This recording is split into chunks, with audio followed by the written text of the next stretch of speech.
La resurrección de Cristo, dice el apóstol Pablo, es la base de nuestra fe. Y eso hace la diferencia, hermanos, entre el cristianismo y cualquier otra religión, cualquier otra secta, cualquier otro grupo, que el fundador, el iniciador sigue vivo hasta el día de hoy y lo alabamos y lo glorificamos. Amén. Abran su Biblia, hermanos, en el Evangelio de Lucas, capítulo 22, versículo número 44. Y estando en agonía, oraba más intensamente, y era su sudor como grandes gotas de sangre que caían hasta la tierra. Oremos. Eterno Padre maravilloso que estás en el cielo, te damos las gracias, Señor, no solo por haber enviado a tu Hijo a morir en la cruz, sino por haberlo resucitado, Señor, al tercer día, por darnos la promesa, la esperanza de una vida eterna, de una eternidad contigo, bendito Padre Celestial. Te alabamos, eterno Señor, y te glorificamos por tus hechos poderosos, porque tú eres digno de ser alabado. En el nombre de Jesús. Amén. Bien, hermanos, yo espero que nos haya quedado claro cómo fue la oración de nuestro Señor Jesucristo aquella noche, una oración intensa, una oración agonizante, una oración, hermanos, en la que el Señor entregó toda su alma y todo su ser. Pero todavía, hermanos, hay una lección más que podemos aprender de este versículo, que podemos entender, hermanos, y aplicarla a nuestra vida. Hay dos cosas, hermanos, fundamentales en la vida cristiana, les decía yo en la semana, y esas dos cosas son la oración y la lectura de la palabra. Ni una es más importante que la otra, las dos van de la mano exactamente. No podemos decir que la oración sea más importante que la lectura de la palabra, porque ambas, hermanos, son importantes en la vida cristiana. Del tiempo y de la dedicación que nosotros le demos a la oración y a la lectura de la Biblia, va a depender, hermanos, nuestra salud espiritual, va a depender, hermanos, cómo está nuestra vida delante de Dios. Quizá hay cosas de la vida cristiana que pudiéramos omitir, no afectan en nada, pero no podemos dejar de orar y no podemos dejar de leer la palabra de Dios. Entonces, hermanos, una lección más que podemos aprender de este versículo, hermanos, es la manera en la que tenemos que orar, la manera, hermanos, en la que tenemos que hacer nuestras oraciones. Lo primero que aprendemos de este versículo, hermanos, es que nuestras oraciones privadas no deben ser frías y sin cuidado. ¿A qué me refiero? Bueno, a veces tenemos que orar en público. Oramos cuando iniciamos el culto, cuando terminamos el culto, si alguien nos pide que oremos por la ofrenda, si se ora por la comida, algún hermano de repente que nos diga, hermano, ora por mí porque me siento mal. Pues son oraciones públicas que hacemos. De eso no hay ningún problema. Son oraciones cortas, son oraciones estructuradas, hermanos, y no que no sean importantes, sino que las hacemos de cierta forma. Pero aparte de esas oraciones que hacemos, hermanos, hay otro tipo de oración que debe ser parte importante de nuestra vida. Vean en Mateo capítulo 6, versículo 6. Mas tú cuando ores, entra en tu aposento y cerrada la puerta, ora a tu Padre que está en secreto, y tu Padre que ve en lo secreto te recompensará en público. Aparte de las oraciones que hacemos en público, hermanos, como las que les dije hace rato, hay otra parte de la oración, hermanos, la oración privada, la oración que hacemos, como dice aquí, en nuestro cuarto.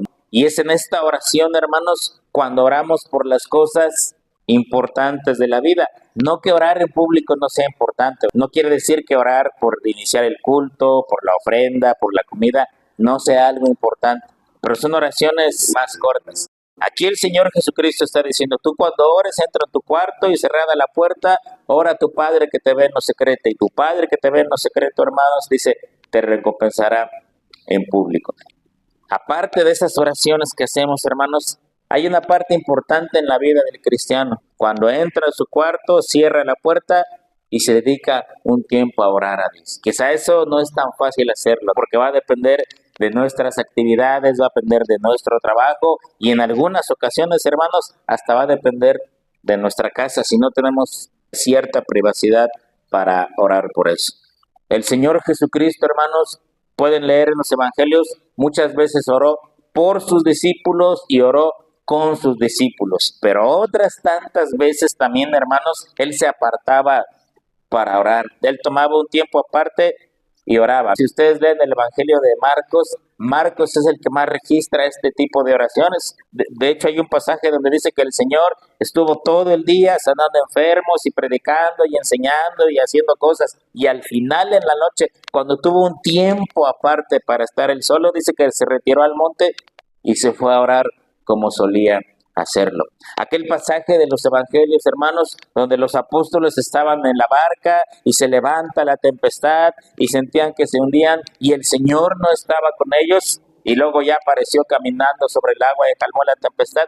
¿Saben dónde estaba antes? Estaba aparte orando. Entonces, hermanos, esta práctica, hermanos, de orar en privado, de orar aparte, de tener un tiempo especial en la oración, hermanos, es parte importante de la vida cristiana. El Señor oraba en público, el Señor oraba por enfermos, el Señor oraba con sus apóstoles, pero también, hermanos, tenía una vida de oración que era importante. Y siempre, hermanos, siempre vamos a tener la necesidad de hacer esas oraciones. ¿Se acuerdan del pasaje de Jacob cuando dice que luchó con un ángel hasta que amanecía? Bueno, ese es un ejemplo igual, hermanos, de una oración privada, de una oración, hermanos, en la que nadie más está, solamente nosotros y Dios. Y dice el pasaje que Jacob estuvo luchando con aquel varón hasta que amaneció. ¿Qué nos enseña eso, hermanos? Que incluso alguien puede pasarse la noche orando. ¿Alguna vez lo han hecho? Pasarse toda la noche orando. Como que suena difícil la idea, ¿verdad? Decir, bueno, toda la noche orando, resulta difícil pensar. Sin embargo, hermanos, no es que se lo desee a nadie, pero va a haber momentos en la vida en las que la oración no va a ser suficiente orar 5 minutos. Cuando el alma está atribulada, cuando la persona está pasando por problemas fuertes, ¿verdad? Cuando hay problemas económicos que no dejan dormir, cuando hay problemas en el matrimonio que parece que lo van a separar, cuando llega el diagnóstico de una enfermedad incurable, cuando el hijo se ha tornado rebelde y no quiere entender, ¿no cree que son momentos para pasar mucho tiempo orando y doblar las rodillas y decirle, Señor, no sé qué hacer aquí, Señor, no hay solución a esta situación, ¿qué es lo que puedo hacer ahora?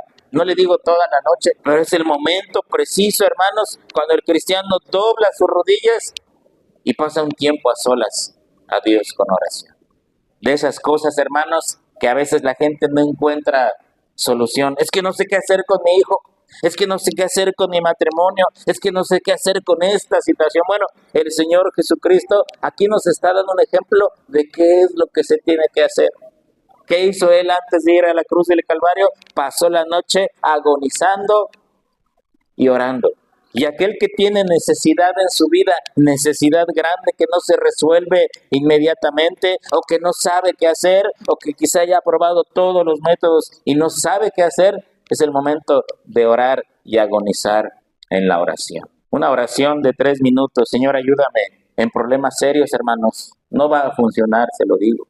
El Señor quiere que derramemos nuestra alma orando. El Señor le dio ejemplo a sus discípulos aquella noche. Les dijo, velen y oren para que no entren en tentación. Y les mostró cómo lo tenían que hacer.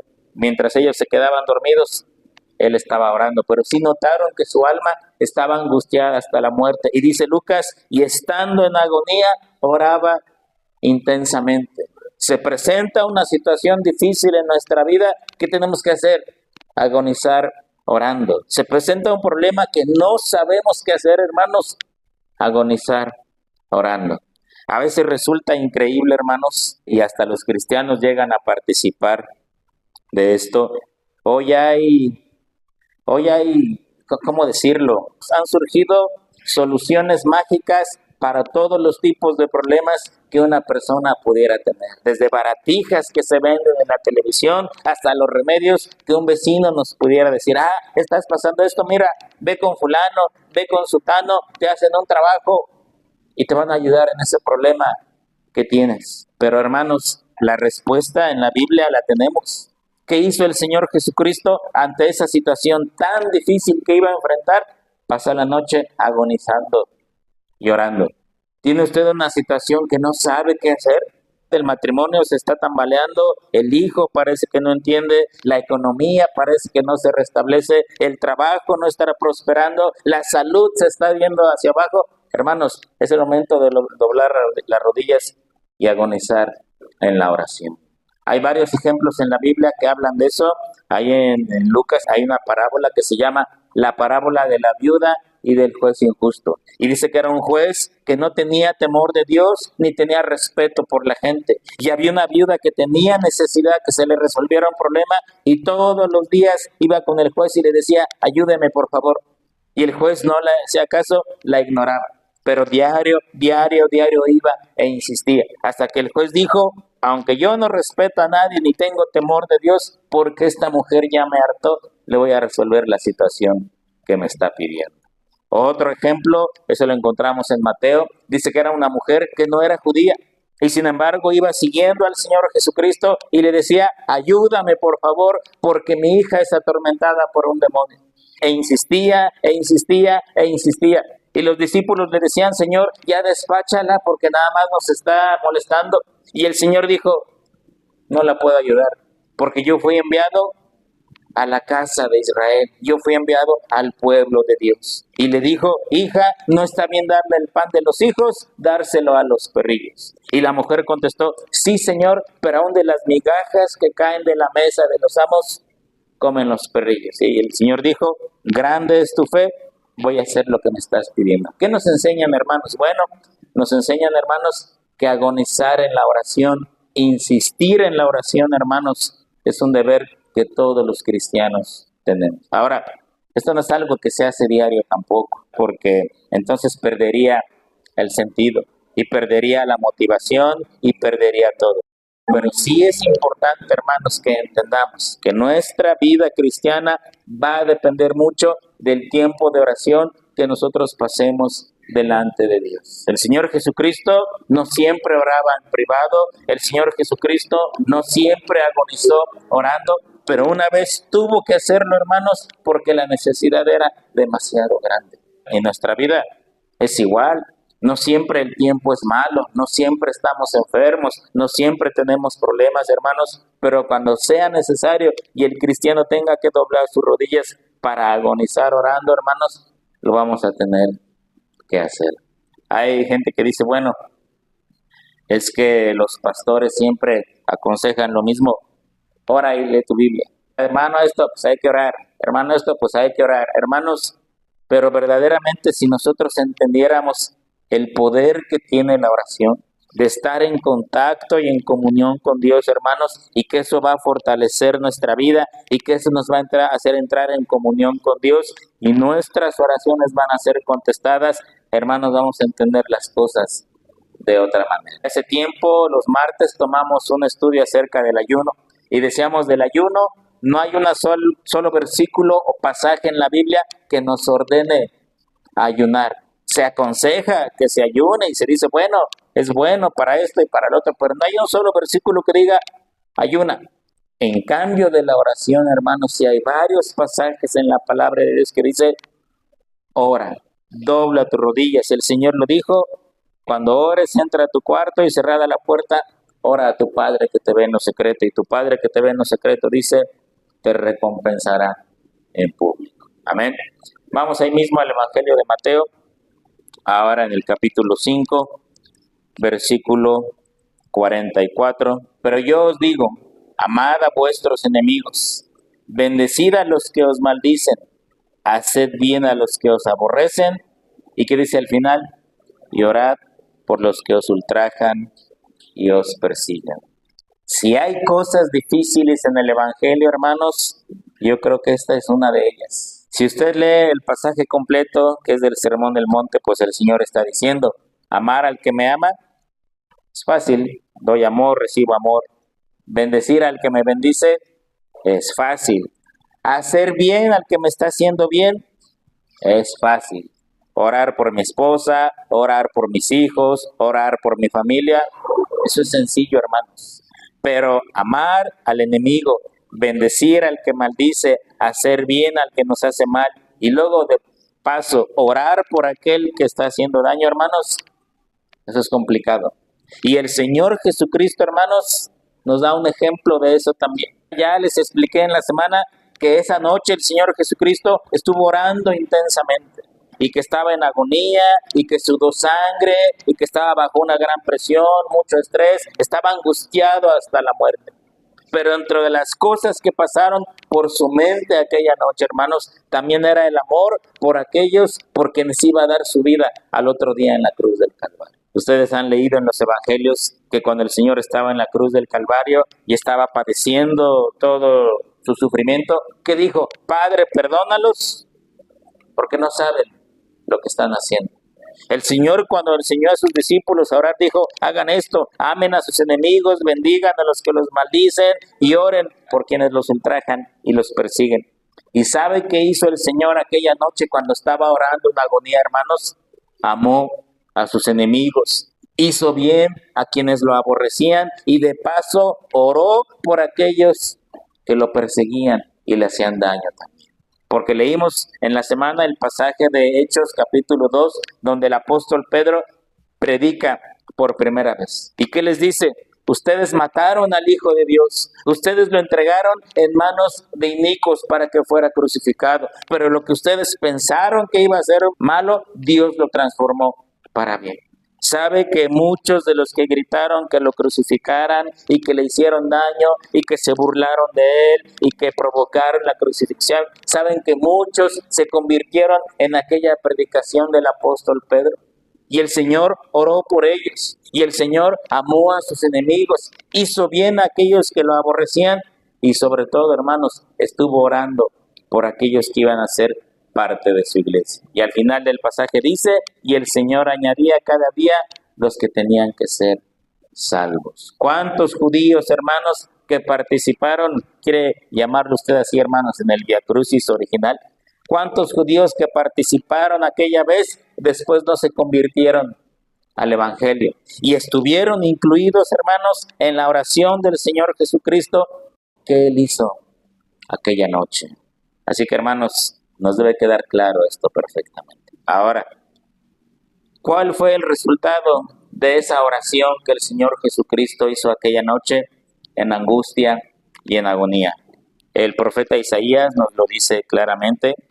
Isaías capítulo 53, versículo 11. Verá el fruto de la aflicción de su alma. ¿Cuándo fue afligida el alma de nuestro Señor Jesucristo, hermanos? Aquella noche que oró angustiosamente, aquella noche que fue una oración agonizante. Verá el fruto de la aflicción de su alma y quedará satisfecho.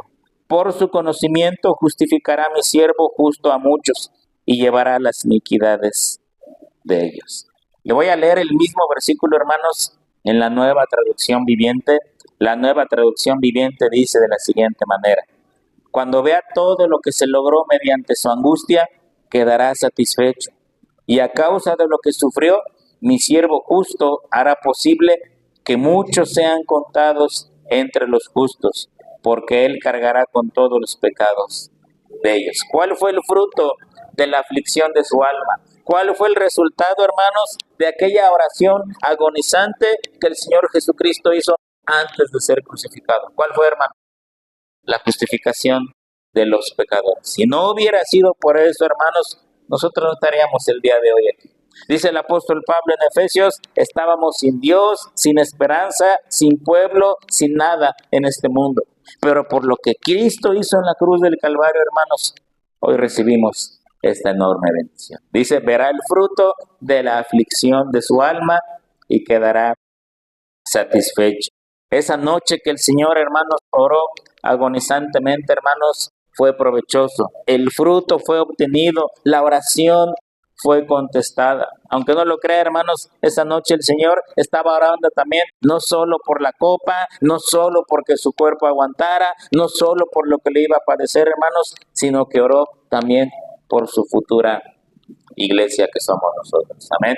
Él dijo en el Evangelio de Juan: tengo otras ovejas que son de este redil, también a esas ovejas tengo que traerlas para que estén conmigo. Y hermanos, nosotros estuvimos e incluidos en esa oración. ¿Se da cuenta, hermanos? Yo quiero que usted entienda, hermanos, que estuvimos en la mente del Señor Jesucristo todo el tiempo. Literalmente, hermanos, porque dice el apóstol Pablo, nos escogió en Él desde antes de la fundación del mundo. Desde antes que todo existiera, hermanos, Él ya había escogido, Él ya había seleccionado a su iglesia. Y cuando pensamos en todo esto, hermanos, entonces decimos, ¿y cómo no vamos a adorar a Cristo? ¿Y cómo no le vamos a dar nuestra vida a Cristo? ¿Cómo no vamos a alabar a Cristo, hermanos? Si Él dio todo absolutamente por nosotros en la cruz del Calvario. Nosotros, hermanos, que no merecemos ni una sola gota de su sangre, Él la derramó toda en la cruz del Calvario. Nosotros, hermanos, que no somos capaces de velar una hora con Él, Él oró toda la noche por nosotros. Nosotros, hermanos, que oramos fugazmente, que oramos rápidamente, hermanos, Él oró toda la noche por nosotros. Nosotros, hermanos, que al igual que sus discípulos, cuántas veces lo hemos abandonado y traicionado, Él permanece fiel a nosotros. Nosotros, hermanos, que merecíamos la condenación del infierno por nuestros pecados, Él nos salva de eso por medio de su sacrificio en la cruz del Calvario. Nosotros que, como dice el apóstol Pablo, estábamos muertos en delitos y pecados, hoy tenemos vida eterna gracias al Señor. ¿Qué decía la lectura bíblica a mitad de las alabanzas? Porque Él ha venido para darnos vida y vida en abundancia. Nosotros, hermanos, que estábamos sin Dios y sin esperanza en este mundo, ahora tenemos al Dios Todopoderoso por Padre y tenemos una esperanza de vida eterna. Nosotros, hermanos, que no hemos hecho nada, ni somos capaces de hacer nunca algo que nos haga dignos del sacrificio del Hijo de Dios, hermanos, Él lo ha hecho todo por nosotros. Aquí, hermanos, la última enseñanza que obtenemos del versículo de Lucas es importante. A veces tendremos que orar de manera casual, de manera fugaz quizá, pero otras tantas veces vamos a tener que doblar las rodillas y agonizar en oración como el Señor lo hizo también. Si usted siente que no hay solución a su situación, hermano, es tiempo de doblar las rodillas, porque hay veces que en la vida se presentan cosas que no sabemos cómo resolver, problemas que no sabemos cómo van a resolverse, cuál va a ser el fin de ellos, situaciones económicas que decimos, ¿y cómo le voy a hacer? ¿De dónde voy a sacar? ¿Cómo voy a suplir estos gastos? Hermanos, es tiempo de doblar las rodillas. Y en cuestiones familiares y del matrimonio y de los hijos, hermanos, esta es la solución perfecta. ¿Qué podemos concluir, hermanos? El Señor tenía una gran tarea delante de Él que tenía que cumplir en la cruz del Calvario. El Señor tenía una tarea muy, muy importante, amados hermanos. Para eso había venido a este mundo y para eso había venido a cumplir su misión en este mundo. Nosotros los cristianos también tenemos una tarea en este mundo. Y el Señor para esa tarea oró agonizantemente. Hermanos, nosotros también tenemos que orar de la misma manera. Decíamos en la semana, el Señor tenía una naturaleza humana frágil, que pudo haber, hermanos, flaqueado en el momento de la prueba, que pudo haber dudado si seguía o no continuaba con la prueba, pero para eso oró agonizantemente, hermanos, para cumplir con la prueba. Hermanos, nosotros de la misma manera, nuestra naturaleza humana es frágil. A veces tenemos ganas de orar, a veces no, a veces queremos venir a la iglesia, a veces no. Hermanos, tenemos que orar para que nuestra naturaleza no falle. Todas las veces que podamos, hermanos, debemos orar con la misma intensidad con la que oró nuestro Señor Jesucristo. La cruz, hermanos, fue para el Señor el camino a la gloria, a la corona de la gloria. La cruz para nosotros, hermanos, es exactamente el mismo camino que nos va a llevar al Padre. Vamos a leer un último pasaje, Hebreos capítulo 12, versículo 1. Por tanto, nosotros también, teniendo en derredor nuestro tan grande nube de testigos, despojémonos de todo peso y del pecado que nos asedia y corramos con paciencia la carrera que tenemos por delante. Dice el escritor de Hebreos, los cristianos están como en una carrera que tienen que terminar. Esa carrera la iniciamos cuando nuestra vida fue entregada a Cristo y esta carrera la vamos a terminar, hermanos, el día que el Señor nos llame a su presencia. ¿Qué tenemos que hacer? Dice, tenemos una grande nube de testigos. ¿Quiénes son esos testigos? Los héroes de la fe. Si usted lee todo el capítulo 11 del anterior, ahí se menciona a muchos personajes, a muchos hombres y mujeres que hicieron cosas grandes, otros que su nombre ni siquiera es mencionado, pero todos tienen un común denominador. Hicieron una carrera delante de Dios, o sea, caminaron la vida en el nombre de Dios. Y a pesar de las pruebas que tuvieron, y dice el capítulo 11, y algunos de ellos hasta entregaron la vida por el Evangelio, lograron terminar esa carrera. Por eso dice el escritor, esa nube de testigos, esos hombres del pasado que nos han mostrado que sí podemos correr la vida cristiana, deben motivarnos a eso. Versículo número 2, puestos los ojos en Jesús, el autor y consumador de la fe, el cual por el gozo puesto delante de él, sufrió la cruz, menospreciando el oprobio, y se sentó a la diestra del trono de Dios. ¿Se da cuenta, hermanos, lo que está diciendo aquí el escritor? El Señor sufrió en la cruz, sí sufrió en la cruz. Le dolieron los clavos y la corona, claro que sí. Experimentó la ira del Padre, sí.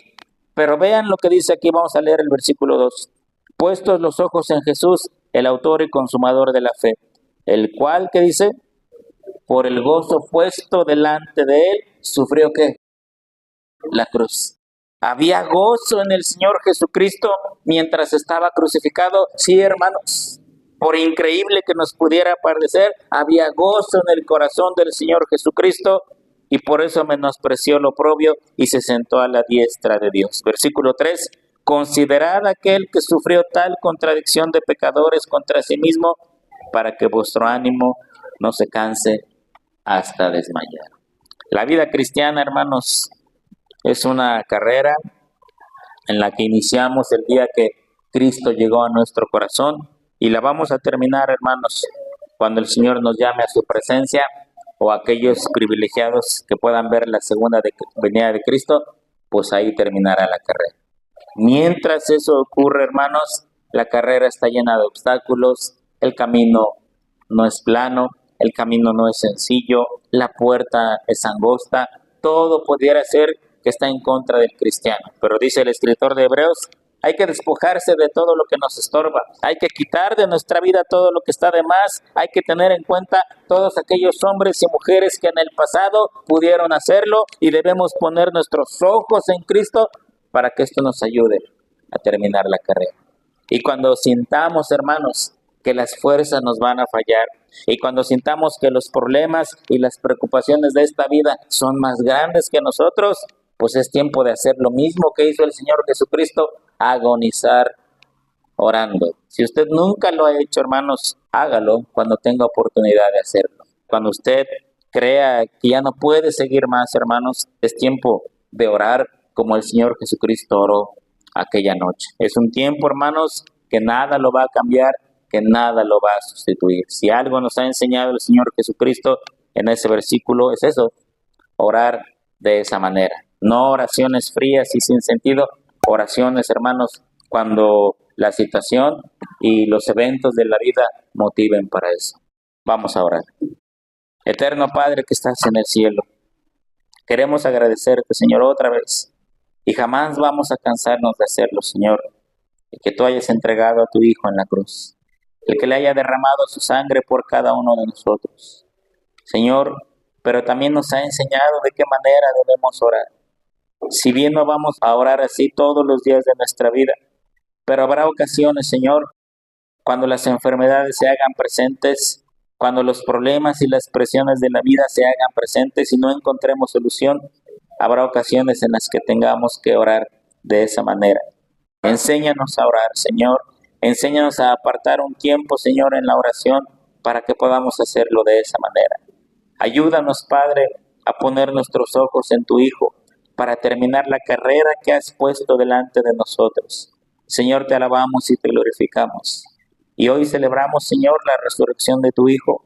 Cada domingo lo hacemos, Padre, pero hoy de manera especial te damos gracias, Señor, porque levantaste a tu Hijo de la cruz del Calvario, de la muerte, de la tumba, Señor, porque la muerte no ganó en él, porque la muerte no tuvo más poder, Señor, y la muerte, como dice tu palabra, ha sido vencida, ha sido derrotada y nos espera una vida eterna contigo. Te alabamos, eterno Señor, y te glorificamos. En el nombre de Jesús. Amén. Dios los bendiga, hermanos.